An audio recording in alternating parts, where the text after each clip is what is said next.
El último gobierno de la llamada década infame fue Ramón Castillo, quien fue derrocado por la denominada Revolución del 43 que instauró una dictadura militar. El gobierno militar instaurado en el año 1943 tuvo desde el comienzo muchas dificultades. Los militares estaban divididos en relación con varias cuestiones. Por ejemplo, la opción entre instalar una dictadura prolongada, ¿sí?, o permitir el retorno de la democracia sin fraude. La tendencia que se fue afirmando durante la presidencia del general Pedro Ramírez, que estuvo de presidente de 1943 a 1944, un año. Fue la más autoritaria, neutra en política internacional, pero con simpatías hacia las potencias del eje. Sin embargo, la presión de los Estados Unidos, así como la de la oposición democrática contra los militares argentinos, era cada vez más intensa, sobre todo en el momento en que los aliados estaban por ganar la Segunda Guerra Mundial. El reemplazo de Ramírez por el general Edemiro Farrell, que duró de 1944 a 1946, 2 años de presidente, significó el desplazamiento de los grupos militares más extremos. En este contexto, un militar, el coronel Juan Domingo Perón, fue acumulando poder.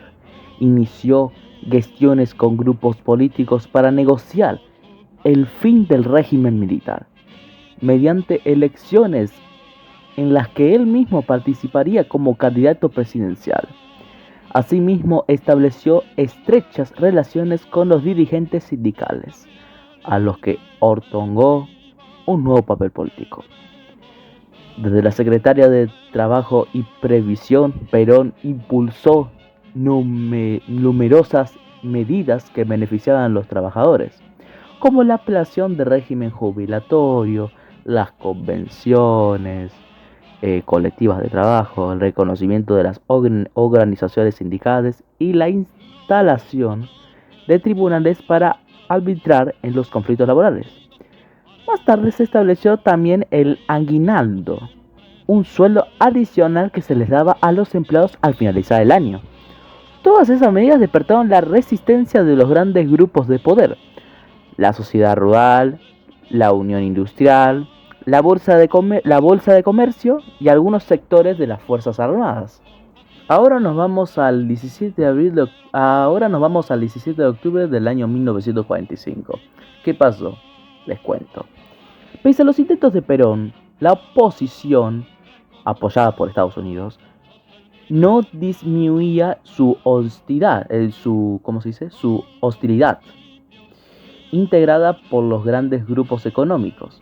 Los sectores medios y estudiantes universitarios exigía que abandonara el poder. En septiembre de 1945, una multitudinaria manifestación de la oposición, la Marcha de la Constitución y la Libertad, exigió la inmediata entrega del poder a la Corte Suprema de Justicia.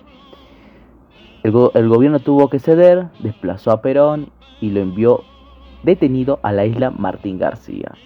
Sin embargo, el 17 de octubre del mismo año, miles de trabajadores se reunieron en la Plaza de Mayo para exigir la liberación de Perón. Para ellos, Perón representaba los derechos y beneficios que habían obtenido y la idea de que el trabajador no debería ser pobre. La exclusión en la que habían estado sometidos se manifestaba en la expresión despreciativa con la que algunos grupos se referían a los seguidores de Perón: cabecitas negras. Nos vamos al año siguiente, 1946, la campaña electoral. Semanas después de los sucesos de octubre del año 1945, del año pasado, el gobierno de Edemiro Farrell convocó a elecciones generales para febrero de 1946. La oposición al régimen militar y a Juan Domingo Perón se agrupó en la Unión Democrática. Allí estaban los partidos tradicionales argentinos: la Unión Cívica Radical, el Partido Demócrata Progresista, el Partido Socialista y el Partido Comunista. Su fórmula presidencial estaba integrada por José Tarbolini y Enrique Mosca. Por su parte, la mayoría de los partidarios de Perón provenían de una división de la UCR, la Junta Renovadora, y del Partido Laborista, del tipo sindical. Ambos grupos apoyaron la fórmula Juan Domingo Perón, Ontesio Quijado. Durante la campaña se acentuaron las tensiones entre el grupo peronista y el antiperonista. Los partidarios de la Unión Democrática acusaban a Perón de simpatizar con los nazis y los fascistas.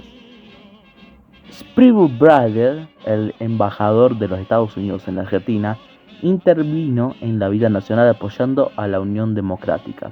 Por eso la consigna del peronismo para la elección de febrero de 1946 fue Biden o Perón. Finalmente el peronismo ganó las elecciones en casi todas las provincias.